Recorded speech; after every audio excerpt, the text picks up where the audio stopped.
اگر دنیا نبی کو ایسے مان لیتی جیسے ماننے کا حق تھا تو پھر جس گھر کا احترام نبی نے سکھایا تھا دنیا کبھی اس گھر کے ساتھ ظلم نہ کرتی۔ جانتے ہو رسول کی بیٹی بطول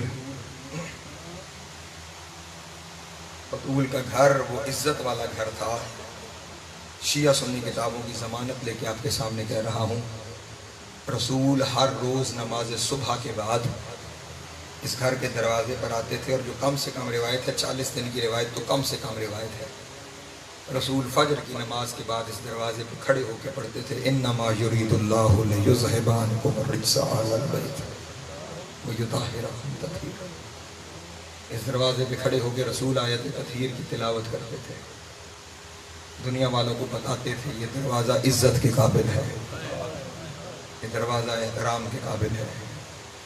رسول دروازہ دکھاتے رہے کہ اس دروازے پہ آیا کرو، لیکن عجب ہوا یہ کہ لوگ آئے نبی کے بعد کبھی آگ لے کر کبھی تلواریں لے کر۔ اگر نبی کو ویسے مان لیا ہوتا جیسے نبی کو ماننے کا حق تھا، پھر نبی کی بیٹیاں شام اور کوفہ کے بازاروں میں نہ آتی۔ اگر ایسے مان لیا ہوتا جیسے ماننے کا حق تھا، نبی کا نواسہ 3 دن کا پیاسا ذبح نہ کیا جاتا۔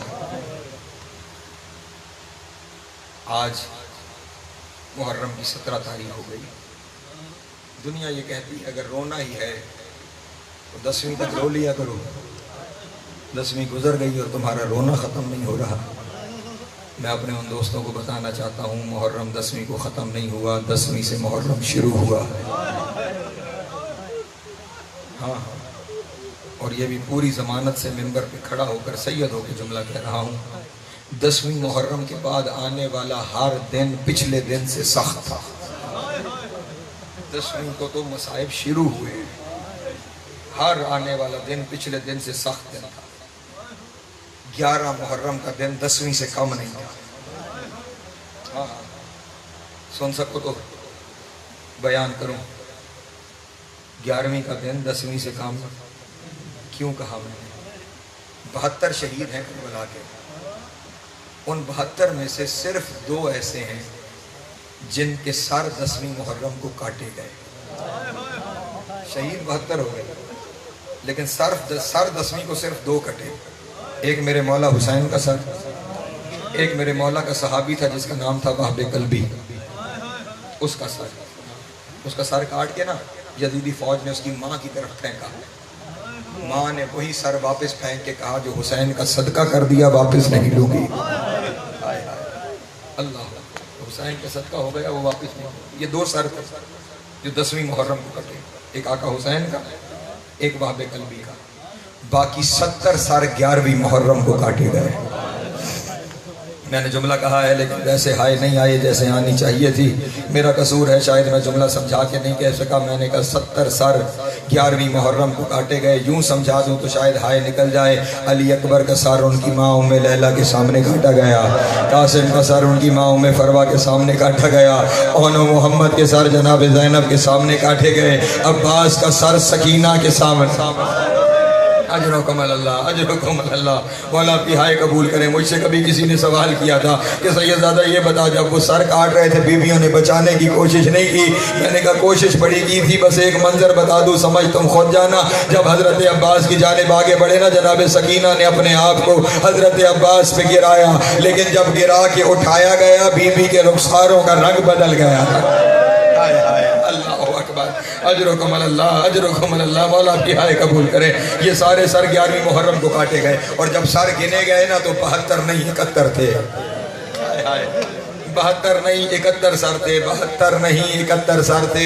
کربلا نے آگے بڑھ کے کہا شمر وہ جسے میں نے تیر مارا تھا، وہ جو 6 مہینے کا حسین کا اصغر تھا، اس میں اس کا سر موجود نہیں۔ ایک ظالم نے کھڑے ہو کے کہا میں نے دیکھا تھا حسین نے سپرد کھا کے کربلا کیا تھا، حسین نے کربلا کی خاک کے سپرد کر دیا تھا، بس نیزہ بردار نکلے، انہوں نے زمین کربلا پر نیزے مارنا شروع کیے۔ نیزے کربلا کی زمین میں نہیں ماں کے جگر میں لگتے تھے، اور ہر دفعہ کہتی تھی میرے اللہ میرا 6 مہینے کا صغیر ہے، بس ایک ظالم کا نیزہ ایسا لگا کہ پھر اکیلا علی شہزادہ ساتھ باہر آیا اور پھر ماں کے سامنے بیٹے کا ساتھ. اجرکم اللہ اجرکم اللہ. والا آپ کی ہائے قبول کریں. سارے سر کاٹے گئے. دنیا ہم سے پوچھتی ہے روتے کیوں ہو, یہ کیوں نہیں پوچھتے مر کیوں نہیں جاتے. ہاں ہاں, یہاں اگر ظلم رک گیا ہوتا نا, یہاں سر کاٹنے تک, شاید اتنا گریہ نہ ہوتا. میری مائیں بہنیں بیٹیاں بیٹھی ہیں, ان کے حصے کا جملہ ہے, اگر یہاں بات رک گئی ہوتی نا شاید اتنا گریہ نہ ہوتا. بات اس سے آگے بڑھی. ابھی سر کاٹ کے فارغ نہیں ہوئے تھے, ایک طرف سے شور بلند ہوا. اللہ اکبر. علی کی بیٹی نے کہا اماں فضا اب تو ہمارے پاس کچھ نہیں رہ گیا. اماں اب یہ پھر کیوں اکٹھے ہو رہے ہیں, اب یہ پھر کیوں شور کر رہے ہیں. جناب فضا گئی اور واپس منہ پہ ماتم کرتے ہوئے آئی. پوچھا علی کی بیٹی نے اماں ماتم کیوں کر رہی ہو. پہلا جواب جناب فضا نے پردے میں دیا. اللہ کرے آپ اسی جواب سے سمجھ جائیں, مجھے اگلا جملہ نہ کہنا پڑے. جناب فضا نے روتے ہوئے کہا علی کی بیٹی گھوڑوں کو نئی نالے لگائی جا رہی ہیں, گھوڑوں کو نئی نالے لگائی جا رہی ہیں. شاید میں سمجھا نہیں سکا, گھوڑوں کو نئی نالے لگائی جا رہی ہے. جناب زینب نے کہا اماں اس کا مطلب کیا ہے. رو کے کہا ابھی حسین کا لاشا پامال کیا جائے گا. ابھی یہ کہنے کی دیر تھی. ایک طرف سے گھوڑے آئے, دائیں کے گھوڑے بائیں, بائیں کے دائیں. سید سجاد کہتے ہیں مجھے اپنے بابا کے پسلیوں کے ٹوٹنے کی آواز. اجرکم اللہ اجرکم اللہ. مولا تمہاری ہائے قبول کرے. بس ایک اور آنسو آ جائے, اس کا ایک لفظ کہہ دوں, ختم ہو گیا میرا بیان. یہاں بھی ظلم رک جاتا, یہاں بھی ظلم رک جاتا. شاید آدھی رات کے وقت اس طرح زمین پہ بیٹھ کے رویا نہ جاتا. ظلم اس سے آگے بڑھا. ابھی لاشا پامال کر کے ہٹے نہیں تھے کہ رسیاں آ گئیں. شیعہ سنی مسلمانوں غور کرنا, رسیاں آ گئیں. نبی کی بیٹیوں کے ہاتھ یہاں باندھے گئے, یہاں باندھے گئے.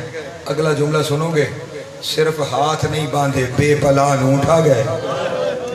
ایک ایک بے پلان اونٹ کے پاس ایک ایک بی بی کھڑی ہے. اور جب علی کی بیٹی پہنچی ہے نا اس بے پلان اونٹ پہ, لفظ روایتوں میں یہی لکھے ہیں نظراً یمیناً و شمالا.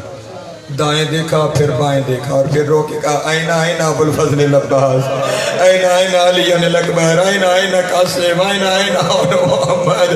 او میرا عباس تو کہاں ہے, او میرا اکبر تو کہاں ہے, او میرے اونو محمد تم کہاں ہو. جب میں مدینے سے چلی تھی تم سارے سوار کرنے آئے تھے, اب آؤ دیکھو میرے ہاتھ بدے ہیں, سوار کرنے والا کوئی. اجرکم اللہ اجرکم اللہ. ہر بی بی ایک ایک بے پلان اونٹ کے پاس کھڑی ہے. آخر میں رہ گئی حسین کی 4 سال کی سکینہ. اللہ اکبر. میری مائیں بہنیں مجھے معاف کرنا, چلتی ہوئی جناب سید سجاد کے پاس آئی جن کے گھر چھوٹی بیٹیاں ہیں. معصومیت پہ غور کرنا. بھائی کے چہرے کو دیکھ کے کہنے لگی بھیا میں نے کس کے ساتھ سوار ہونا ہے. 4 سال کی بچی ہے نا, یہ جانتی ہے میں نے اکیلے نہیں سوار ہونا, میں نے کسی نہ کسی کے ساتھ سوار ہونا ہے. بھیا میں نے کس کے ساتھ سوار ہونا ہے. مظلومیت دیکھنا. سید سجاد نے بہن کو لیا وہاں آئے جہاں علی کی بیٹی تھی. کہا اماں آپ اپنے ساتھ سوار کر لیجئے. رو کے جناب زینب نے کہا کیوں نہ سوار کروں, میرے حسین کے سینے کا تعویذ ہے, میں اپنے ساتھ سوار کروں گی. ابھی بی بی نے یہ کہا تھا شمر آ گیا, کہنے لگا پھوپھی کے ساتھ سوار نہیں ہونے دوں گا, پھوپھی کے ساتھ سوار نہیں ہونے دوں گا. سید سجاد نے وہاں سے بی بی کو لیا اور وہاں آ گئے جہاں جناب فضا تھی اور کہا آپ نے تو اس کے بابا کو بھی گود میں پالا ہے نا, آپ میری بہن کو اپنے ساتھ سوار کر لیجئے. اماں فضا اپنے ساتھ سوار کر لیجئے. رو کے کہا کیوں نہ کروں, میرے حسین کے سینے کا سکون ہے, میرے ساتھ سوار کر دو. شمر وہاں بھی آ گیا, کہنے لگا فضا کے ساتھ بھی سوار نہیں ہونے دوں گا. اب سید سجاد نے رو کے کہا نہ پھوپھی کے ساتھ سوار ہوگی نہ فضا کے ساتھ سوار ہوگی, پھر کس کے ساتھ سوار ہوگی. شمر دوڑتا ہوا گیا, واپس آیا, اس کے ہاتھ میں 2 رسیاں تھی. ایک رسی بی بی کے گلے میں باندھی, اب مادب کر لینا, ایک رسی بی بی کے پاؤں میں باندھی اور پھر بے پلان اونٹ کی کوہان کے اوپر حسین کی بیٹی کو باندھا گیا. پھر اونٹ کو بھگانا شروع کیا. تھوڑی دیر بعد اونٹ کی کوہان سے خون گرا. جناب زینب نے دیکھا تو بی بی سکینہ رو کے کہہ رہی تھی بابا پہلے میرے کان زخمی تھے, بابا پہلے رخسار زخمی تھے, بابا اب تیری بیٹی کا سینہ.